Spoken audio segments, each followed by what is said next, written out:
Men only want one thing, and it's not money, it's not power, it's magnificent large format Pentax 6x7. Yeah, true. Welcome to Sensor Noise.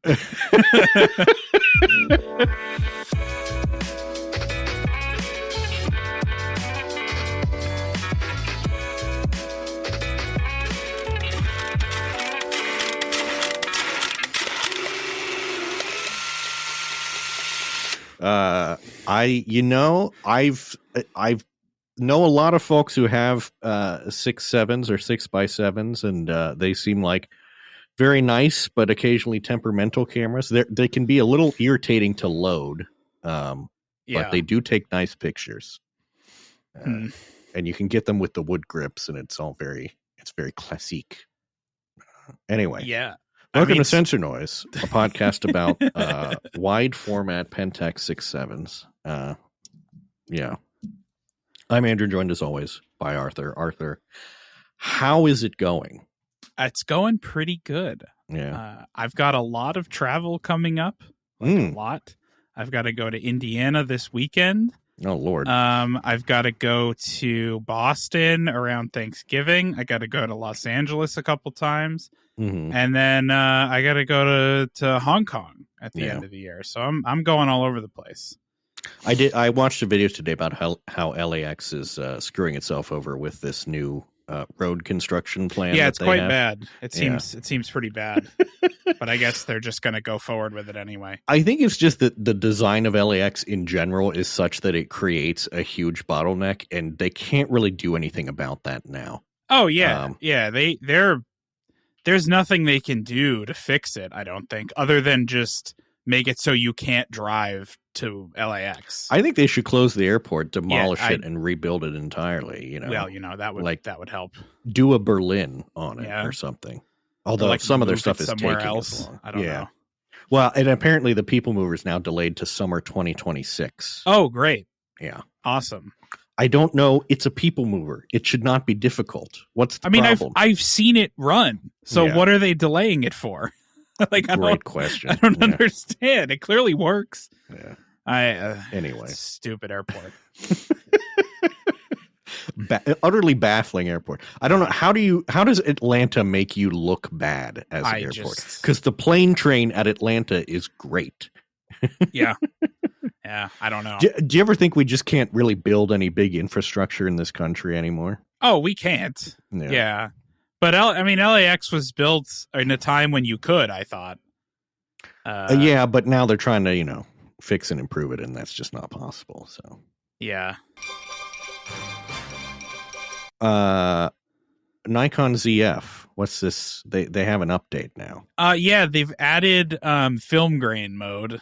Okay. Which lets you apply film grain to stuff.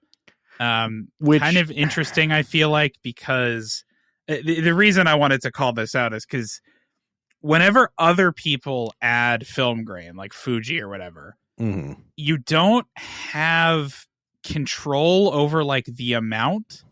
Oh, do you hear? Yeah, there's a bunch of controls that you have with the film grain that let you change intensity and size and color fringing and whatnot. Yeah.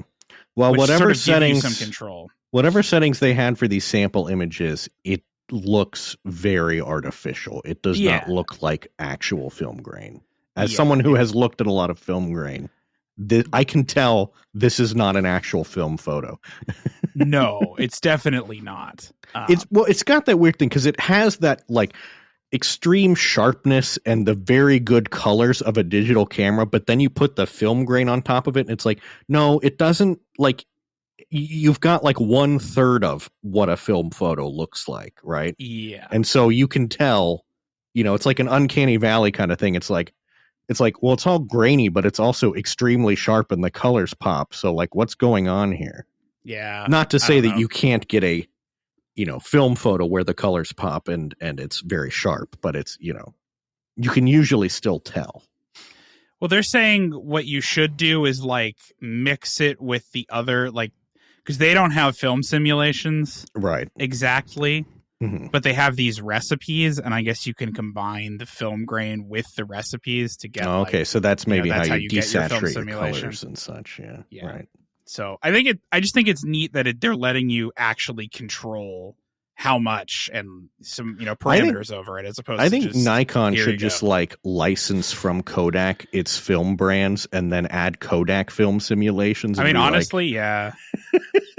Be like, suck it, Fuji. We have Ektar 100 and Portra 400 now. So. Honestly, it's not a bad idea. I mean, well, okay, hold on. At this point, Nikon could probably just purchase Kodak. Nikon can and should. Nikon should and must purchase Kodak. They could just buy them, I feel like. I can't imagine they're worth that much right now. No, yeah. Well, and it's like also like Nikon could probably just like keep Kodak going, like their residual businesses, not necessarily making a profit, but it wouldn't really make that big of a dent in their, And it kind of financials. goes with their they could make it like Red Kodak or something. Mm-hmm. Right, so Kodak could become Red's film brand. Right. Something like that. I don't know. They probably won't do that, but they could.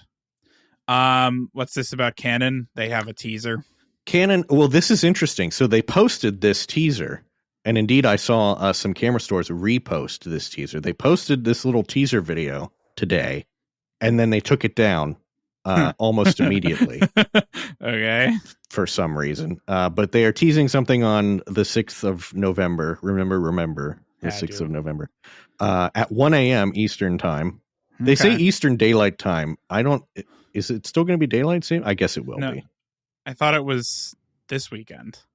Yeah, this weekend. Maybe that's why they took it down. It's not going to be daylight time anymore. Anyway, it'll be darned early because I'm sure it's happening in Japan. But yeah, seems. So what do you think? What do you think it is? Is this like the camera? III? Probably the camera on the tripod is not a like gripped camera. It's not like the R1 or whatever. So yeah, it'll probably be something like that. Yeah, daylight savings time ends on November 2nd. So that's what I thought. Yeah. 1 a.m. EDT. Good. All right. I don't know though. They've, as Petapixel points out, they've released a lot of cinema and video type cameras. So maybe it's another one of those because they seem to like that lately. Yeah, they do, and so does everybody else. I don't know. Yeah. I guess we will see. Yep. In other news, those of the three of you who use Adobe Project Indigo, it's now available on the iPhone 17. Yeah. That's all. Yeah. So give it a shot? I wonder. I haven't tested it. I wonder if it still heats up my phone like crazy. My guess is probably. Probably, but probably less now that the 17 has better cooling and all that. So, yeah. I haven't touched it honestly since the summer. I used it a couple of times and I was like, "That's neat," and then I have not. Yeah. The new camera is just so good, especially. I don't feel the need to. Well, right. Yeah. Sigma has said that they are indeed still working on a full frame Foveon sensor, but it's not anytime close. Sure they are. To be honest, the project has been a little bit delayed because every time we run the wafer and get the prototype sensor, we found some technical issues because we have never designed a sensor by ourselves. Yeah.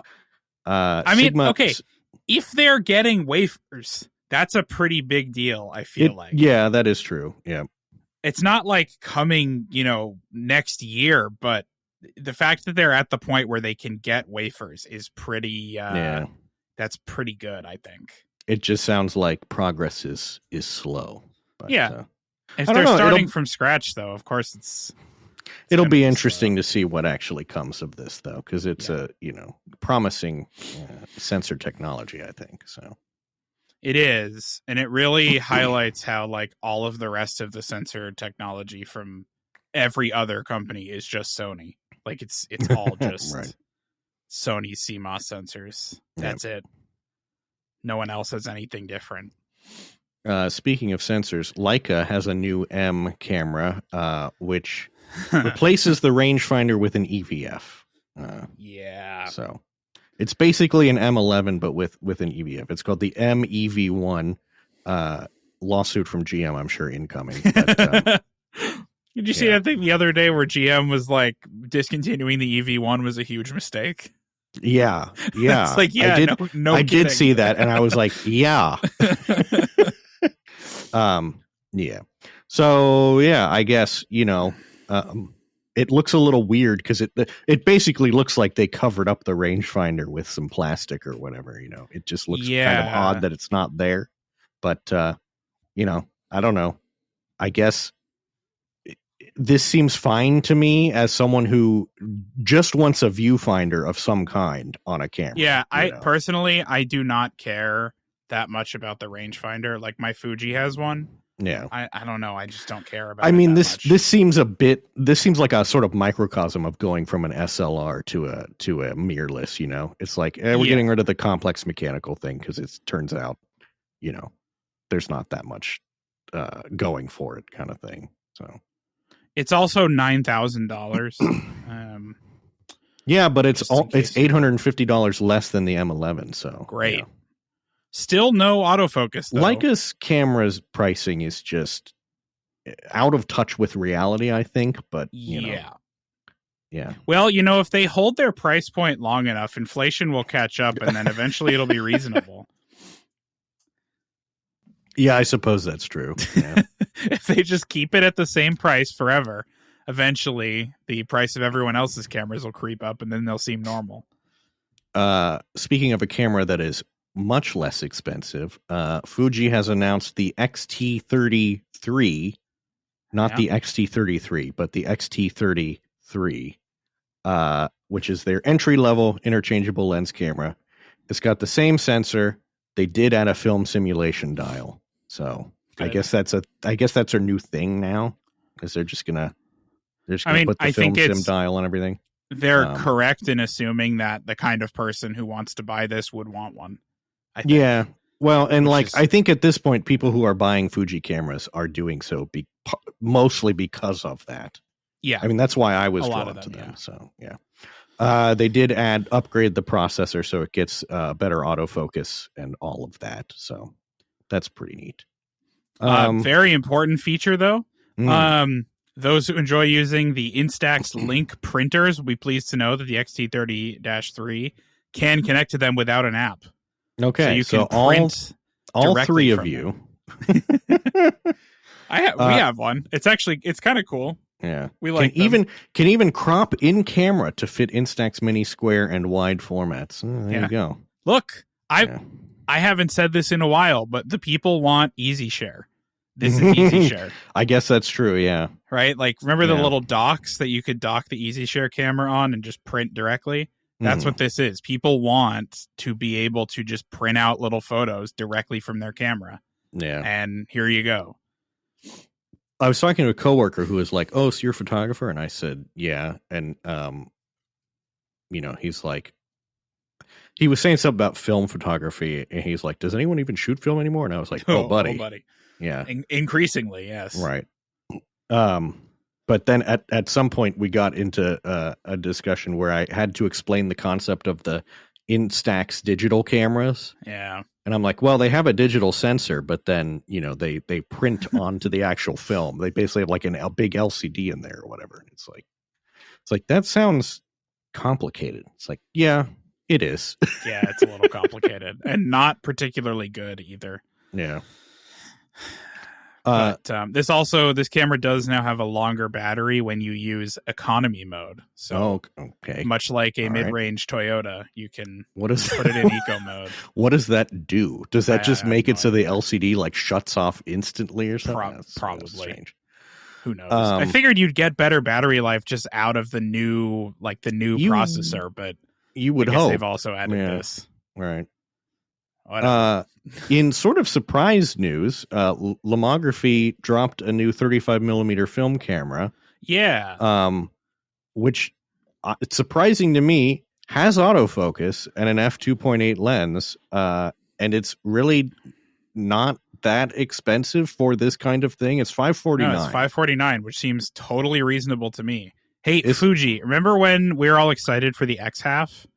It should have been this. Yeah. By the way, but this is, we've talked about like the Rollei 35 AF and other, to be released, 35 millimeter cameras. This one seems like it's actually good. I did not see when they sent the email for this. I just thought it was going to be a typical lomography camera that it's like an f8 lens and manual focus kind of thing. This is high quality. Yes. 32 millimeter f2.8 glass lens, available in black and silver colorways. It has auto aperture priority and fully manual modes, which is kind of all you need, really. So yeah, built-in flash even, and a flash sync socket. Sync, and it can read the DX codes as well. What? Yeah, it says I looked on their website. It says available ISO settings 12, 25, 50, 100, etc., and then DX code recognition and manual overwrite. That is impressive because I feel like nobody bothers with that anymore because they're like, which is crazy. You'll just set the ISO yourself. You just need like 5 pogo pens. It costs 8 cents. It's really There's no reason. It is powered by a CR2 battery, but it's USB-C rechargeable. So yeah, they say the CR2 is rechargeable, and it also takes regular CR2s as well if you want to use the non-rechargeable ones. Well, and here's the thing: as a film camera, it's not going to use very much battery. No, it's really not. It's not. These things last forever. Yeah. The problem I have with them is film cameras last so long on their batteries that I'm usually caught out at an inopportune time. Yep. I'll be out on a shoot and it'll be like, oh, battery's dead now. And I'm like, yeah, it would be, wouldn't it? Yep. Because you don't think to check it, regularly because you don't have to. But anyway. So here's something else. Signature lomography features, says the website, like unlimited multiple exposures, long exposures, splitzer lens attachments, and colored gel filters. Yeah. So they're going to have those as well. Now, one feature that's very important to me that I like, it says the fully retractable lens. It looks like the lens, when you turn the camera off, is able to retract completely inside the camera body. Instead of just hanging out there. Sticking out the front a little bit, like Fuji. Time, yeah. Well, this is neat too. It has like an LCD for the controls and whatnot. This isn't a plastic piece of crap. It's nope. Yeah. Apparently, if you half press, it gives you metering information as well. So you can see that. I mean, this is what a modern film camera should be. And I'm still in some kind of disbelief that such a thing is possible, in 2005. So, yeah. But I might have to try it. They have in their fact, they have, why should I buy this camera and not a point and shoot camera from the secondhand market? And it basically says it's brand new, reliable, and ready to shoot. Yeah, right. Also, do you want a rechargeable battery? Because you're not going to get one of those out of the others. Now, and by the way, it's a LiDAR autofocus as well. Should have mentioned that. Like, this is it's not basic. This is pretty advanced autofocus. Well, and this is the thing, like, you can find a cheap film point and shoot. Yeah. And it may work great, or you may have the experience I had where it doesn't. And then you're like, SOL, I had a Olympus Mu 2 that oh, wait. Hold on. I'm looking at all the way down at the bottom of their product listing. Looking at what's included in the box if you buy this now. So you get the camera, you get the lens cap, you get a UV filter for the lens, you get a hand strap, like a wrist strap, you get their splitzer attachment, you get the colored gel filters as well. Okay. So all of that stuff is just in the box, apparently. I found the catch, though. There's one catch. What's the catch? It does not have autofilm advance or rewind. That's the only thing it is missing, seemingly. Well, yeah. Which, like, that, what? Nobody cares about that. That's fine. Because rewind would be nice, but advance I don't care about. Advanced. Well, and it just requires a whole lot of extra mechanical bits Yeah. to make that all happen. So you'll have much worse battery life if you try to have manual no, I don't mind. Advance. I actually, occasionally I still like to get my cameras out that have manual film advance because there's just fun, something about it, Yeah, it's fun. Yeah. So this will be available in December. It seems like if you order now, they say it'll ship in December. So, and that is $550. F2.8 lens means that you can get decent bokeh in certain situations. It says first batch of deliveries before December 24th, so available for Christmas, allegedly. This might go on my Christmas list. Yeah, this seems like a pretty good...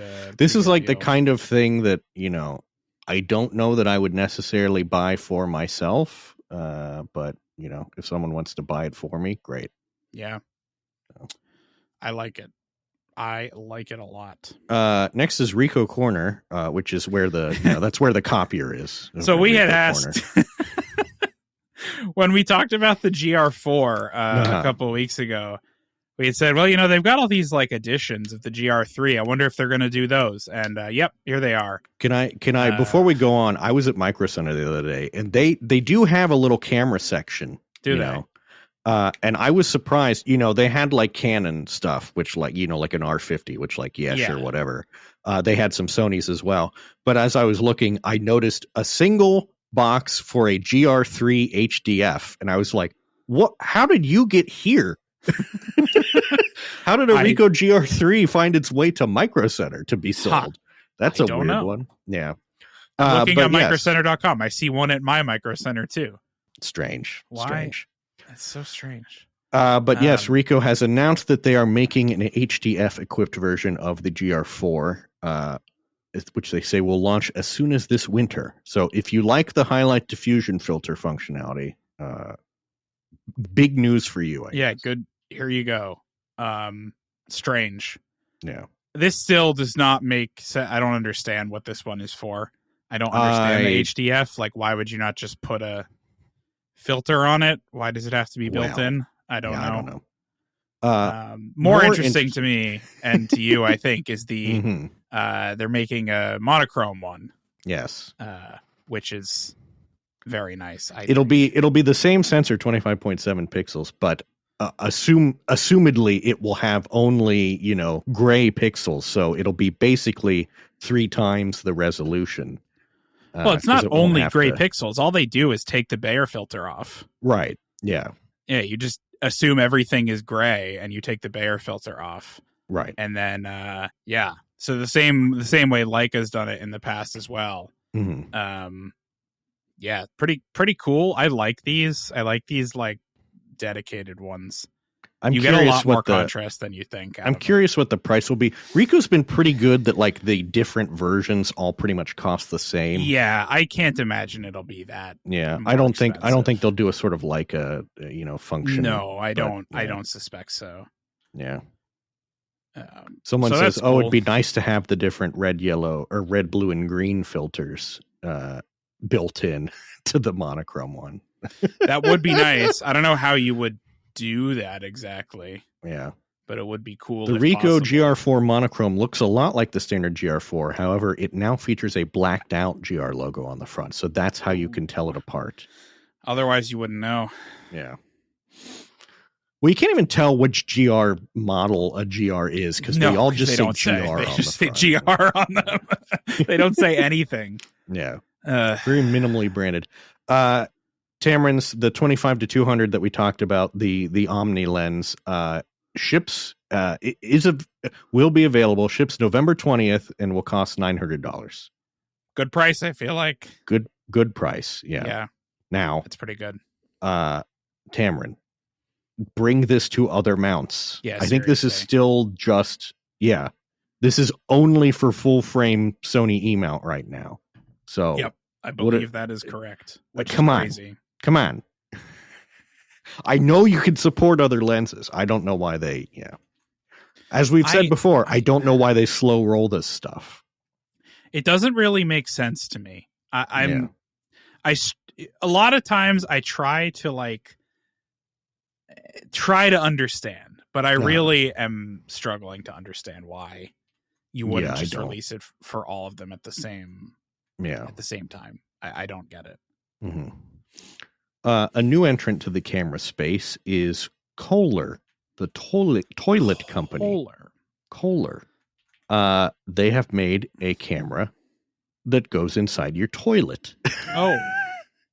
It's called the Dekoda, Dekoda, and it is basically meant to be a sort of, health tracker tool that analyzes gut health, hydration, and whether there is blood in a person's stool. Now, why would you need that? I say as someone with, one of those type of diseases. What? I don't want this. Yeah. I don't know. How does it know who's using it? What if you have people over? Also a great question. Like, is it going to send me pictures of other people's leavings there? I don't want that. You're not asking the real question though, which is how much does it cost? Oh, dear God. What is it, $2,000? No, it costs $5.99. But the app for it requires a subscription. Oh, of course it does.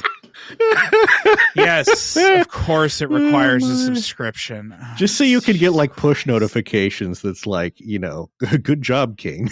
Oh my God. Okay, apparently it has a fingerprint sensor. That's how it determines. So you have to authenticate every time you sit down. Come on. This is going to be discontinued. Is this for? This is going to be discontinued and like sold on Woot or Meh fast. Yeah, absolutely. I look forward to like one of the tech YouTubers we follow getting one of these and, doing like tearing it down kind of thing.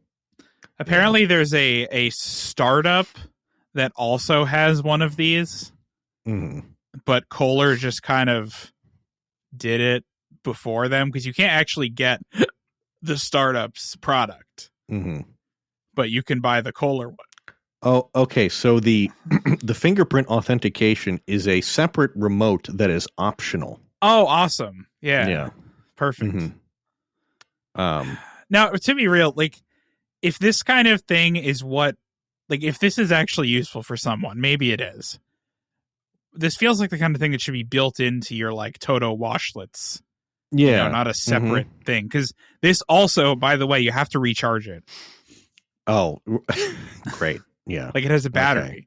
Okay. Uh-huh. So if it was on the washlet or something, then it would have power all the time. But this, I don't know. I guess this is the first product from Kohler Health, a new division from the pioneers of bathroom innovation, Kohler. Pioneers. Our next venture uses revolutionary technology to turn the bathroom into the center of health and wellness.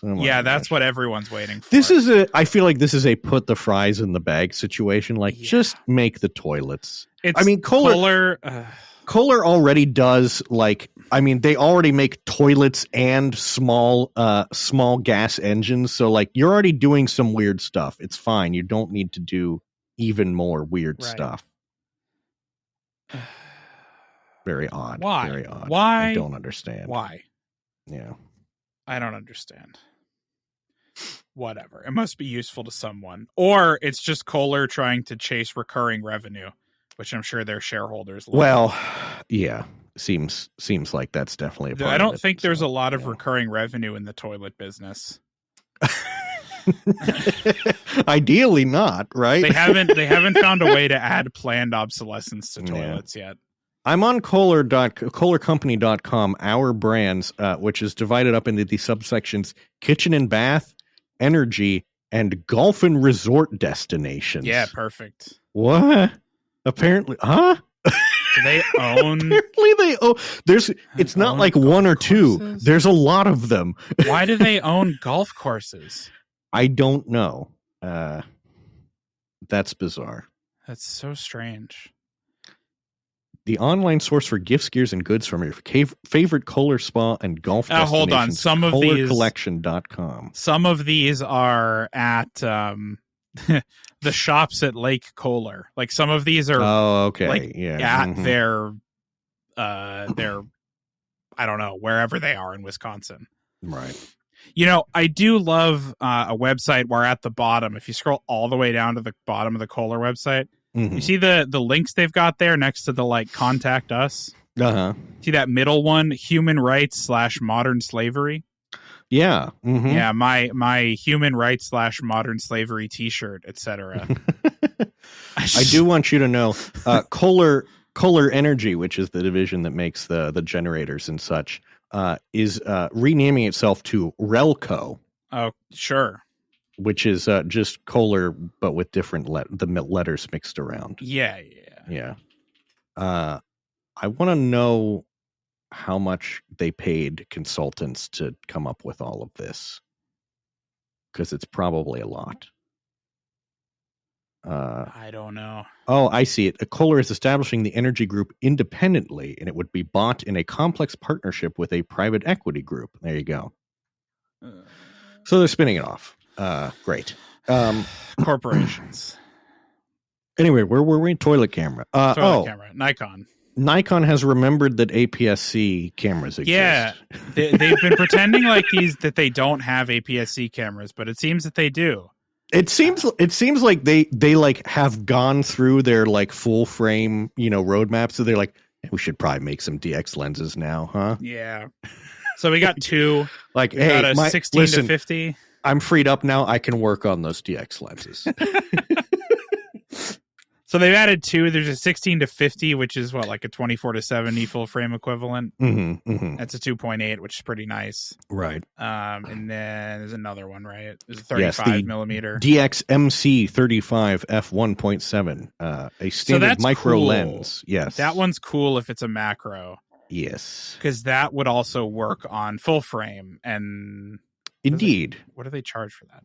$449. I guess that's not that different from the other macro prices. Yeah. I was going to say, if it was like significantly cheaper than the other macros, that'd be one thing, but I think it's pretty similar. The lens itself has a macro reproduction of 0.67x, but on an APS-C sensor that improves to an equivalent life-size 1:1 reproduction. Yeah, that's pretty good.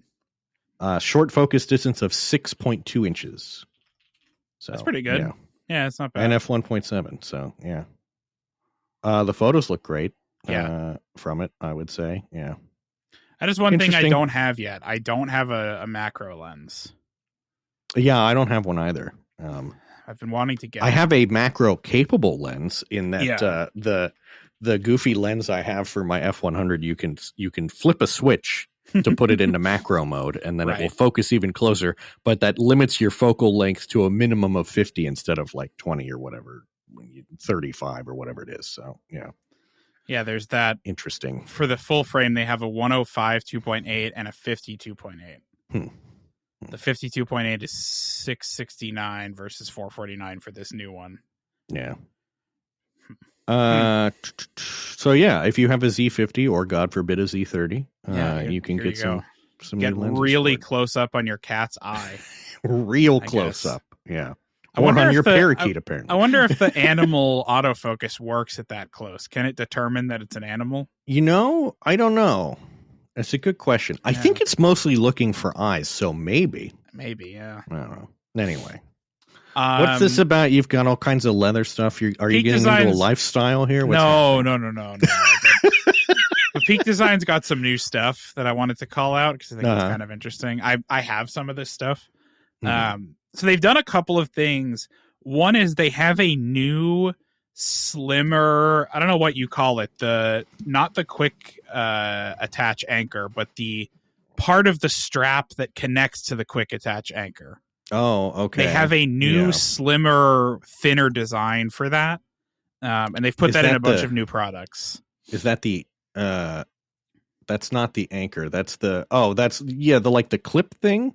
Yeah, the clip thing that clips onto the anchor. Okay. So they've redesigned that. So these straps and stuff. Oh, yeah, I see that. They all use the new one. Yeah. And I'm looking at this. So they have a bunch of new stuff. They have a cuff. They have a new leather strap. They have a rope strap. Like people like the rope style ones. They've got that kind. This rope cuff and rope strap look nice, I will say. So I got the rope cuff.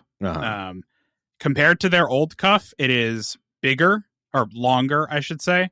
which is great because I found the old one too short. But the rope one is much longer, and it's long enough to use with my Z9, which is awesome.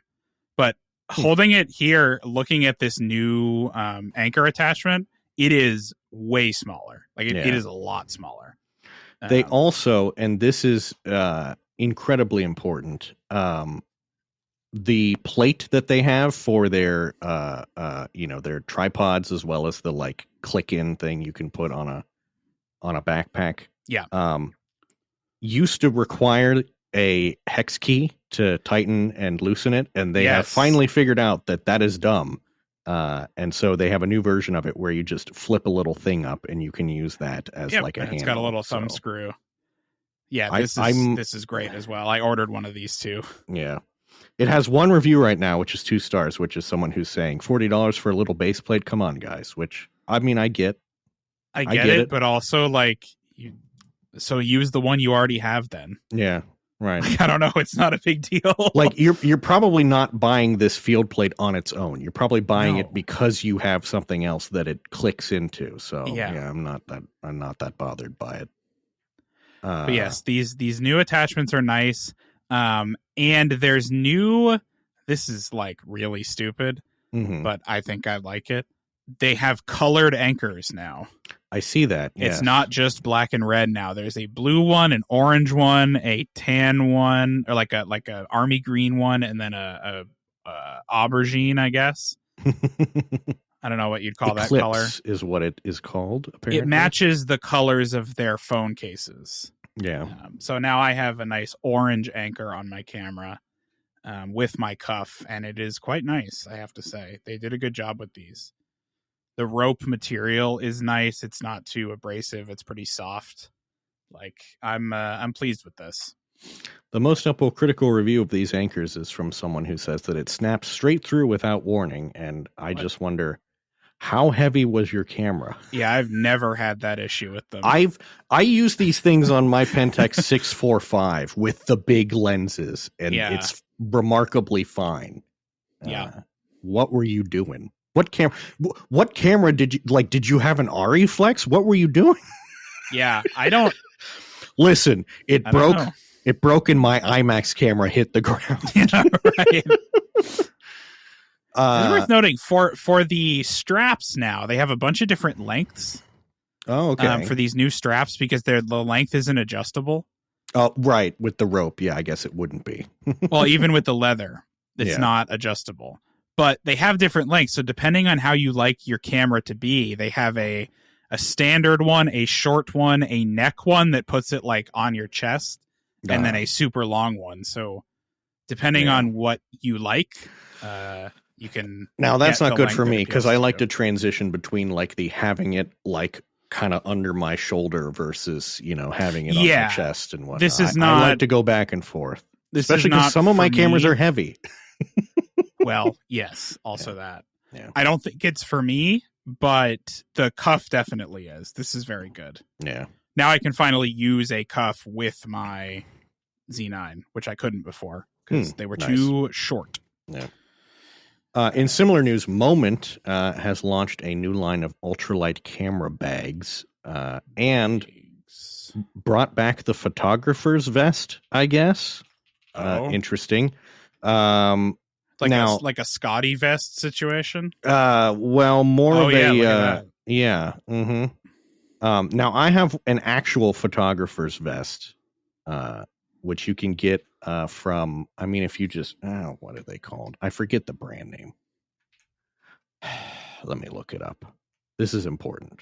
Oh yeah, it's from Domke. It's the Photog's vest. Photog's vest. It ain't cheap, but it is ridiculous in that like it has so many pockets that you can just drop full lenses into so that you have them on you. Oh sure, this is the Disney PhotoPass. Correct. Vest here. Yes. Yeah. I will say this vest of Moments does not look nearly as versatile. Probably not. It looks like it could hold some rolls of film. Certainly not a lens, much less multiple lenses. So yeah. And given that it's near the same price as the Photog's vest, this is $120. The Photog's vest is $129. just get the Photogs vest. Because if you're gonna look silly in a vest anyway, you may as well go all out. So that's my opinion. It's a little different though. Look at the Moment one. It's like it's got like a backpack on the back almost. Like a small-ish backpack. Interesting. And then also the vest part on the front. So I think it's a different. But that okay. Well, yeah, but like the point of the photography vest is that everything is meant to be, within reach. So having stuff on your back does not, in my mind, make a lot of sense. They recommend you put like one of those water bladders in there, maybe.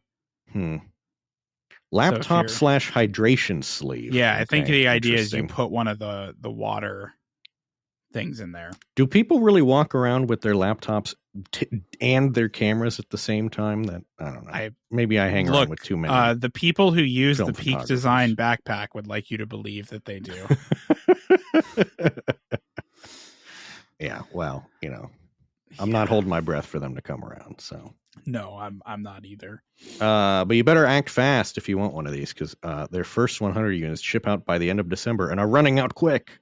Yeah, they've got one of those. They got one of those live things that flashes at you and lets you know that people are buying them. Because, that's how you know it's a good product, right there. Yeah, you got to order it now because the next batch won't arrive until March. Oh no! Sounds like you should do better logistics or probably procurement, but whatever. Man, when I said Scotty vest, I didn't realize they were still around. They sure are. The vest that gets you stopped by the TSA immediately. Yeah. It's wow. They've even like their website is modern. It's it's been updated. Yeah. They've got one of these dang vests that cost $224. Wow. Yeah. 42 pockets in this thing. Good Lord. You can fit what? Can I fit a whole laptop in here or what? I don't. Yeah, I mean, what do you like? Geez, yeah. Well, and I also want to know what it looks like when all 42 pockets are filled. Oh, they're not showing you that. You just look like a character from a movie, Yeah. Jeez. They're definitely not showing you what it looks like when it's fully loaded. Yeah. But look. This one says in size large or larger, you can fit a 15-inch laptop. Jeez. Where are you putting a 15-inch laptop attached to your body? What do you mean? Yeah. No, you're not. Bizarre. Very bizarre. I don't get it. It's bizarre to me that we don't have a jacket that's in between 3 pockets and 45 pockets. I want a little more pockets than a standard, LL Bean zipper. We can't do that. That's impossible. But not this many. This is ridiculous. No, that's the problem, is that it's it's discrete. There's no values to find in between. It's either 3 or 42. That's all you get.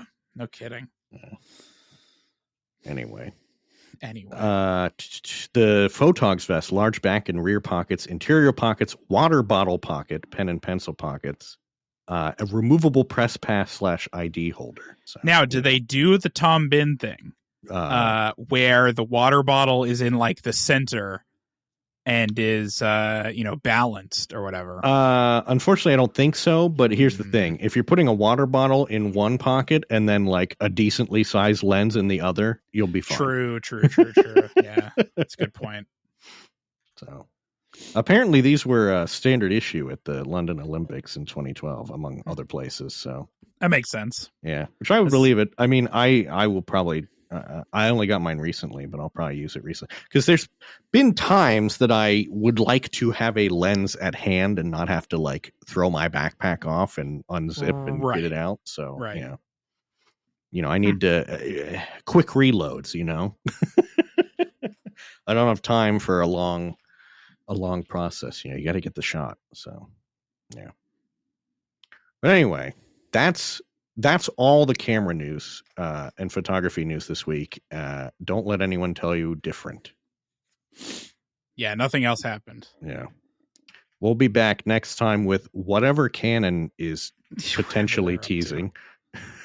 And then also whatever will get announced immediately after this episode goes live, because that always happens. Yes, it happens every time. Always happens. This time it was the Fuji X-T33, and I said, well, thank goodness it's not that big of an update.